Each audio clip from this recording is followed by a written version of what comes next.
ಆ ಥರ ರೆಡಿ ಮಾಡಿಕೊಂಡು ಇವಾಗ ನೆಕ್ಸ್ಟ್ ಶೂಟಿಂಗಲ್ಲಿ ನಾವು ಏನು ಪಾತ್ರ ಮಾಡಬೇಕು ಅನ್ನೋದು ನಿಮಗೆಲ್ಲ ಬಂದಿದೆ. ನಿಮ್ಮದು ಪಾತ್ರ ಪೂಜೆದು ನಿಮಗೆ ಇಬ್ಬರು ನಿನ್ನೆ ಕೂಡ ಅವರು ಮಾತಾಡದೆ ಬಂದಿದ್ದೇನೆ ಫಿಲ್ಮ್ ಫೆಸ್ಟಿವಲಲ್ಲಿ. ಇದರಲ್ಲೇ ಇದೆ, ತೋರಿಸ್ತೀನಿ ಫೋಟೋಸ್. ವಂಡರ್ಫುಲ್ ಆ್ಯಕ್ಟರ್ ಸರ್ ಅಮ್ಮ, ಅವ್ರು ನಿಮ್ಮ ವೈಫ್ ಕ್ಯಾರೆಕ್ಟರ್ ಮಾಡಿದ್ದೀನಿ.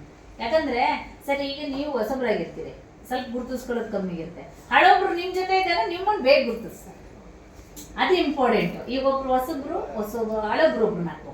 ಇಬ್ಬರು ಹೊಸಬ್ರು ಹಾಕಿದ್ರೆ ಏನಾಗುತ್ತೆ ಹೇಳಿ, ಓ ಇವ್ರು ಯಾರು ಅನ್ಕೊಂಡ್ಬಿಡ್ತಾರೆ. ನಮ್ಮ ಸ್ಟಾಪ್ ಏನ್ ಕೇಳಿದ್ರು ಗೊತ್ತಾ, ನಮ್ಮ ಸ್ಟಾಪ್ ಎಂಟೈರ್ ಕರ್ನಾಟಕ ಒಂದು ಬ್ರಾಂಚಸ್. ಓಕೆ, ನಿಮ್ಮ ಮೂವಿ ಯಾವಾಗ ರಿಲೀಸ್ ಆಗುತ್ತೆ ನಿಮ್ನ ಆಕ್ಟಿಂಗ್ ನೋಡ್ಬೇಕು. ಓ ನಮ್ದಲ್ಲಿ ಆಕ್ಟಿಂಗ್ ಇಲ್ಲ, ಮೂವಿಗೆ ಬಂದು ನೋಡ್ತಾರೆ ಅವ್ರು. ಹೌದು, ಖಂಡಿತ.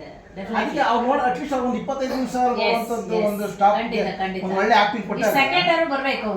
ಯಾಕಂದ್ರೆ ಮೊನ್ನೆ ಶೂಟಿಂಗ್ ಅಲ್ಲಿ ಅದು ಏನು ಒಂದು ಕ್ಲಿಪ್ ಹೇಳಿದ್ದೀನಿ. ಅದನ್ನ ನೀವು ಯಾವತ್ತು ಫ್ರೀ ಮಾಡ್ಕೊಂಡ್ರೆ ಅದಕ್ಕೆ ನೀವು ರೆಡಿ ಆಗ್ಬಿಟ್ರೆ. ಈಗ ಇವತ್ತು ಫೋನ್ ಮಾಡಿದ್ರು, ಈಗ ನನಗೆ ಅವರು 7ನೇ ತಾರೀಕಿಂದೇನೋ ನಾಳೆ ಡೇಟ್ ಕೊಟ್ಟಿದ್ರು. 7 ದಿನ ಡಬ್ಬಿಂಗ್ ಬೇರೆಯವ್ರದ್ದಿದೆ. ನಾನು ಹೇಳಿದೆ ಅವ್ರದ್ದು ಆದ್ಮೇಲೆ ನಾನು ಡಬ್ಬಿಂಗ್ ಕೊಡಿ ಅಂದಿದ್ದೆ. ಅದಕ್ಕೆ ನಾವು ಆ ಗ್ಯಾಪಲ್ಲಿ ಶೂಟಿಂಗ್ ಮಾಡ್ಕೊಂಡು ಬಂದ್ಬಿಡೋಣ, ಕೂತ್ಕೊಂಡು ಏನು ಮಾಡೋದು. ಕನಕಪುರ, ನರಕೆ ಕನಕಪುರ. ಈಗ ನಾಳೆ ಏನು ಕೆಲಸ ನಿಮ್ಗೆ? ನಾಳೆ ಬಂದು ಮದುವೆ ಕಾರ್ಯಕ್ರಮಗಳು ಎಲ್ಲಿ? ಒಂದು ಇಲ್ಲಿ ಎಷ್ಟೊತ್ತಿಗೆ ಮುಗಿಯುತ್ತೆ? ಈಗ ಒಂದು 2 ಗಂಟೆ. ಅಲ್ಲ, ಮುಗಿದ್ರೆ ಹೋಗೋಣ ಅಂತ ಲೊಕೇಶನ್ ನೋಡಕ್ಕೆ. ಇಲ್ಲ, ಇದೊಂದು ಒಂದು ಮೂವಿ ಯಾವ್ದು ಚೀಫ್ ಗೆಸ್ಟ್ ಕರೆದವ್ರೆ. ಓ ಅದೇ ಯಾವ ಮೂವಿ?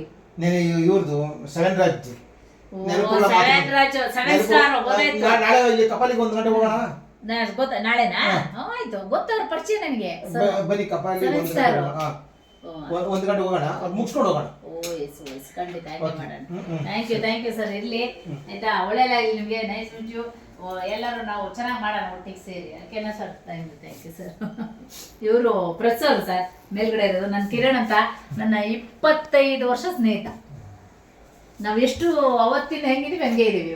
ಇವತ್ತು 25 ವರ್ಷ ಫ್ರೆಂಡ್. ಇವರು ಮೇಲ್ಗಡೆ ಆಫೀಸ್.